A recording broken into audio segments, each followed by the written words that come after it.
नमस्कार साथीहरू। आज मेरो मित्र सौरभराज पन्त जो भूराजनीतिका राम्रो जानकार हुनुहुन्छ, साथै उहाँ ज्योतिष पनि हुनुहुन्छ। उहाँले चिना कुण्डलीहरू हेर्नुहुन्छ, भविष्यवाणीहरू गर्नुहुन्छ। उहाँले गरेका भविष्यवाणीहरू ट्याक्रक्कै मिलेका इतिहासहरू छन्, विगत छन् त्यस्तो होइन। आज म उहाँसँग हाम्रो प्रधानमन्त्री बालेन्द्र शाहज्यूको कुण्डलीको बारेमा पनि थोरै चर्चा गर्नेछु र नेपालको समग्र भविष्य कस्तो हुन्छ र आज विशेष गरी बालेन्द्र शाहज्यूले प्रधानमन्त्री भएको आज 100 दिन पनि कटेको छ।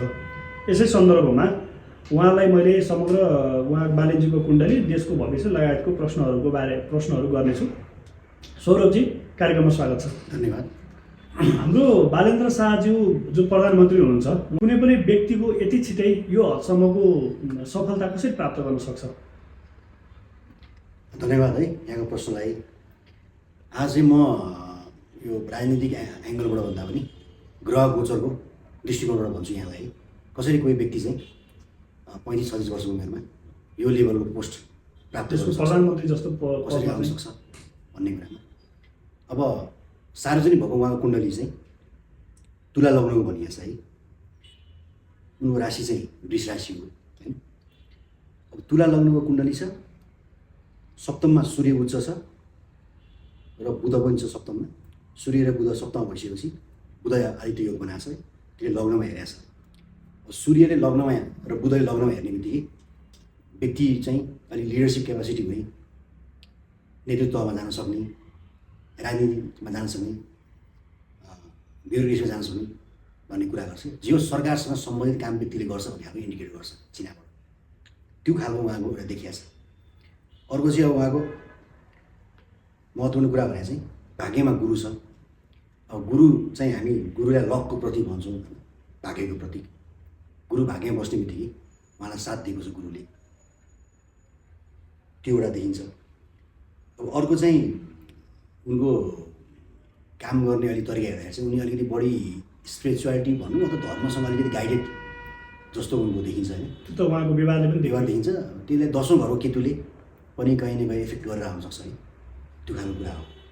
त्यही भएर अब के ग्रहहरू यस्ता छन् उनको कुण्डलीमा जुन चाहिँ अलिकति पावरफुल छन् र त्यो पावरफुल ग्रहको सपोर्टमा चाहिँ उनले चाहिँ प्राप्त गरे देखिन्छ।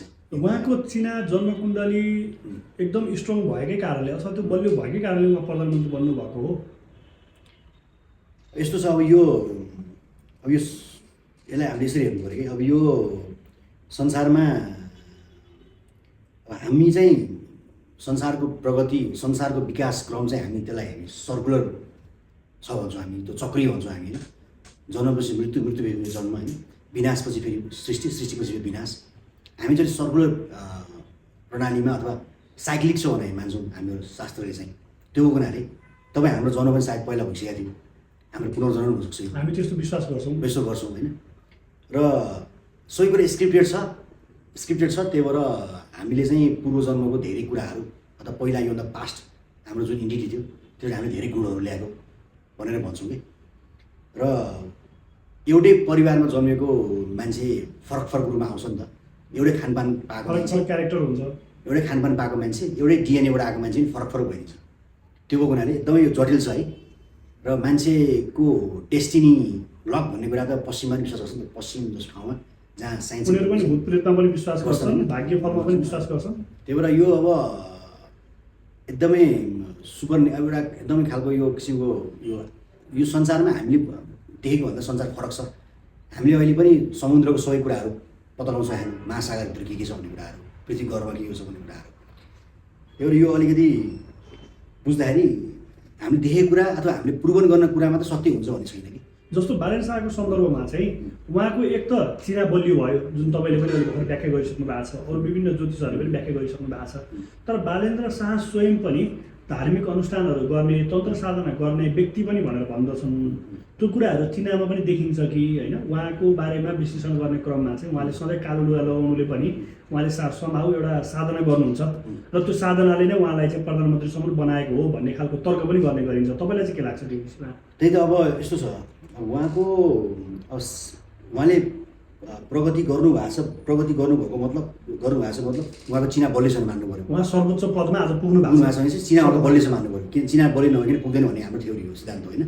तर उहाँको जुन कुण्डली सार्वजनिक भएको छ, त्यो सार्वजनिक भएको कुण्डलीको बलमा उहाँ पुग्नु भएको भने चाहिँ त्यहाँ केही शङ्का गर्न सकिन्छ है। भनेको सार्वजनिक रूपमा प्राप्त भएको चिना र उहाँको व्यक्तित्वसँग मेल खाँदैन, त्यति खाँदैन, अलिकति खाँदैन। किन भन्दाखेरि अब उहाँले सार्वजनिक भएको कुण्डली चाहिँ उहाँको तुला लगाउनको छ, अहिले मैले कुरा गरिहालेँ होइन। तुला लगाउनको मानिस चाहिँ अलिकति बढी, तुला भनेको चाहिँ त्यो तराजु हो, मान्छेले ब्यालेन्स गर्न सक्छ। पेल्ने नेचरको अलिक हुँदैन, अलिक एग्रेसिभ न्याय निसाब दिने किसिमको, न्याय निसाब भन्दा पनि अब न्याय निसाब दिने किसिमको अलिक एग्रेसिभ नेचर, अलिक पेल्ने नेचर हुँदैन। सूर्यले डोमिनेट गरेर चिना मात्रै अलिकति बढी एग्रेसिभ रूपमा पेल्न सकेर जानुपर्ने भन्ने हुन्छ। बालिनको चाहिँ अलिक नेचर चाहिँ अलिकति बढी एग्रेसिभनेस छ नि त काममा, त्यो देखिन्छ होइन। अब उनीको तुला लग्न भएपछि त्यो किसिमको नआउनु पर्ने हो। किन तुला लग्न मान्छे भनेको सार्वजनिक रूपमा प्राप्त भएको चिनामा शङ्का गर्ने ठाउँ छ, शङ्का गर्ने ठाउँ केही असल ठाउँ छ। त्यो कुण्डली पनि नराम्रो छैन होइन, प्राप्त भएको कुण्डली पनि त्यो पनि पोटेन्सियल कुण्डली हो। तर हुबहु चाहिँ उनको व्यक्तिसँग त्यो कुण्डली मिल्दैन कि पहिलो कुरा चाहिँ, किनभने त्यो कुण्डली चाहिँ अलिकति बढी कुण्डली र क्यारेक्टर त मिल्नु पऱ्यो।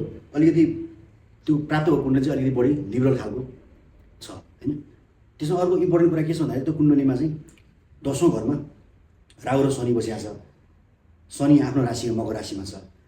अब जेनरली हामीले थ्योरी अनुसार के भन्छ भन्दाखेरि कुनै पनि व्यक्तिको यदि चौथो घरमा राहु र शनि छ मकर राशिमा, कुनै पनि व्यक्तिको चौथो घरमा शनि बस्ने बित्तिकै राहु पनि बस्ने बित्तिकै चाहिँ बाल्यकाल दुःखमय हुने होइन, जीवनमा प्रगति गर्नलाई 30 वर्षभन्दा यता प्रगति नहुने, बल्ल खुट्टा टेक्ने खालको अवस्था हुन्छ क्या थ्योरी वाइज कुरा चाहिँ। तर उहाँको त अब देखिएन, उहाँको बाल्यकाल पनि राम्रै थियो। ल उहाँ 25 वर्ष परिवारमा हुर्किनु भएको, दुःख नपाएर हुर्किनु भएको देखिन्छ कुण्डली उहाँको जीवन हेर्दाखेरि।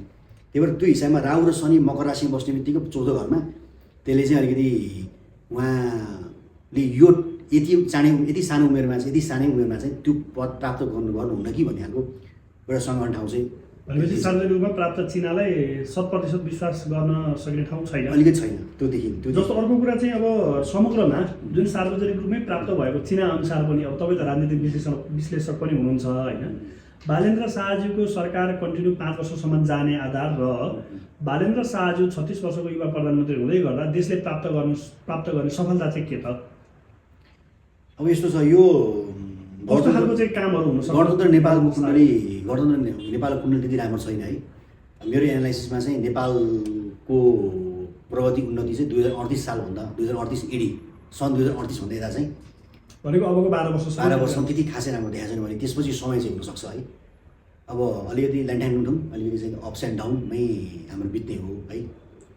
र हाम्रो छिमेकी भारतको कुण्डली हेर्दा पनि त्यो अहिले हाम्रो गणतन्त्र नेपालको कुण्डली र भारतको रिपब्लिक अफ भारतको कुण्डली चाहिँ त्यति म्याच खाँदैन, त्यही हाम्रो टसल परिरहन्छ है। त्यो पनि देखिएको छ। अब देशको नि एउटा कुण्डली हुन्छ, त्यो कुण्डली अनुसार चाहिँ दुईवटा देशको टसल परिने रहेर देखिन्छ भारतसँगको कुरामा।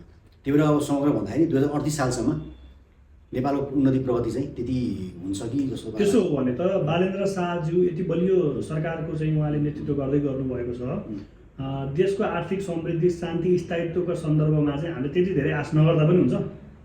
अब यस्तो छ, नयाँ मान्छे आछन्, अब नयाँ मान्छे आएको हुनाले केही न केही क्रम भएन त, अथवा केही न केही नयाँ किसिमको टेस्ट त डेफिनेटली आउँछ है। तर अनुभूत गर्ने खालको केही न केही त होला, केही न केही त हुन्छ। अब तर यो नेपालको एकदम म्यासिभ किसिमको ट्रान्सफर्मेसन चाहिँ अब ज्योतिषी दृष्टिकोणबाट 2038 सालभन्दा अगाडि चाहिँ मैले देखाएको छैन। र अब अर्को चाहिँ अब हामीले धर्मलाई आधार मानेर बोल्ने हो अथवा अध्यात्मलाई आधार मानेर बोल्ने हो भने चाहिँ नेपालले चाहिँ क्षमा पूजा गर्नुपर्छ कि नेपालको इतिहासमा धेरै मान्छेहरूले चाहिँ अन्यायमा मान्छेहरू मरेका छन्, बिना कारण मारिएका छन्। र उनीहरूको स्वस्थ शान्तिको लागि, उनीहरूको आत्माको शान्तिको लागि चाहिँ गोर्खामा गएर उच्च किसिमको राज्यको व्यक्तिले गएर क्षमा पूजा गरेर आउन सक्यो भने तन्त्रलाई हामीले मेन कन्ट्रोल गर्नु पऱ्यो होइन। ज्योतिष शास्त्र भारतको तन्त्र हाम्रो तन्त्र माध्यमबाट तन्त्र साधनाबाट अलिकति क्षमा याचना गर्न सकियो भने ठ्याक्कै सकारात्मक हुन सक्ने देखिन्छ है।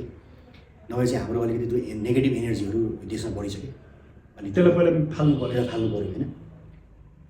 धर्म र अध्यात्म अथवा चाहिँ तन्त्रको एङ्गलबाट कुरा गर्दाखेरि चाहिँ यो देखिन्छ। बालेन्द्र शाह भनेपछि उहाँको जुन सार्वजनिक रूपमा प्राप्त चिना अनुसारै जुन तपाईँको हातमा छ, उहाँ 5 वर्ष कन्टिन्यू जाने सम्भावनाकै बारे मैले फेरि तपाईँलाई सोधेँ। त्यो चाहिँ कस्तो देखिन्छ? जस्तो पार्टीभित्र त्यति धेरै ट्युनिङ नमिलेको नेताहरू बिच होइन, रविजी र बालेनजी अलिकति मन्त्रीहरू बिच राम्रोसँग कोअर्डिनेसन पनि नभएको कि जस्तो खालको हामीले पनि देख्छौँ। तपाईँ राजनीतिक विश्लेषक पनि हुनुहुन्छ। चिनाले के भन्छ, विश्लेषणले के भन्छ? अब यस्तो छ, शक्ति केन्द्र हेर्ने भने पश्चिमी शक्ति केन्द्र हेर्ने भनेको राहुबाट हो कुण्डलीमा होइन। दक्षिण भनेको मङ्गल हो, भारत हेर्ने भने मङ्गल हो नेपालको कन्टेक्समा। पश्चिम हेर्ने भन्दा पश्चिममा शक्ति हेर्ने भनेको राहु हो। अब त्यो राहु र मङ्गलसँग उनको दुईवटा अलिकति नेगेटिभ छ है। भनेको मतलब चाहिँ चिनामा केही समय उनलाई अलिकति पुसअप दिएर ब्याक दिएर पछि पछाड पनि सक्छ शक्ति केन्द्रले होइन, त्यो देखिन सक्छ। त्यो राहु र शनिको ट्युनिङ त्यति राम्रो होइन, किनभने शङ्का गर्ने ठाउँ छ अलिकति। उनले चाहिँ अलिकति ब्यालेन्स गर्न सक्दैन नि भन्ने देखिन्छ, किनभने कहिले उग्रो बनाइन्छ क्या राहु र शनिले चाहिँ, राहुले उग्रो बनाइन्छ त्यो कुराहरू। र अन्त्यमा चाहिँ अब तपाईँ विश्लेषक पनि भएको हुनाले गर्दाखेरि आज 100 दिन पनि पुरा भएको छ बालेन सरकारको। बालेन सरकारले 100 दिनमा प्राप्त गरेका उपलब्धि अथवा एउटा as a common man, as a common people तपाईँले त्यसको बारेमा कमेन्ट गर्नु पऱ्यो, प्रतिक्रिया दिनु पऱ्यो भने चाहिँ के देख्नुहुन्छ? त्यही त अब यो 3 महिनाको अवधिमा मान्छेको एउटा वान लाइन सेन्टिमेन्ट के छ बालेनप्रति भन्दाखेरि बालेनले पैसा खाँदैन, बालेनले करप्सन चाहिँ गर्दैन, बालेनको शैली तलमाथि भए पनि बालेनले पैसा खाँदैन भन्ने चाहिँ विश्वास छ। काम पनि गर्दैन भन्ने होला, मतलब करप्सन गर्दैन उसले उसको शैली तलमाथि हुनसक्छ भन्ने खालको सेन्टिमेन्ट देखियो 3 महिनाको। मेजर कोर सेन्टिमेन्ट चाहिँ जनताको यसले पैसा खाँदैन, जनताको सेन्टिमेन्ट चाहिँ त्यो देखियो, मेजर सेन्टिमेन्ट त्यो देखियो। र यसको शैलीमा काम गर्ने शैलीमा तलमाथि हुनसक्छ तर यसले खाँदैन भन्ने खालको चाहिँ जनताको अटुट विश्वास देखिएको छ। जस्तो खालको विश्वास चाहिँ हामी 2012-13मा बाबुराम भट्टराई देश बनाउँछ, बाबुराम भट्टराई पढेको मान्छे भन्ने हामी देखाएको छ। बाबुराम भट्टराईप्रति कुनै समय पुरै सिङ्गो देशै लागेको थियो, अब अहिले बालेन शाहप्रति कतिको टिका हुन्छ समयले बताउँछ है, त्यो देखिएको छ। हुन्छ। तपाईँको समयको लागि धन्यवाद। हस्, थ्याङ्क यू सो मच।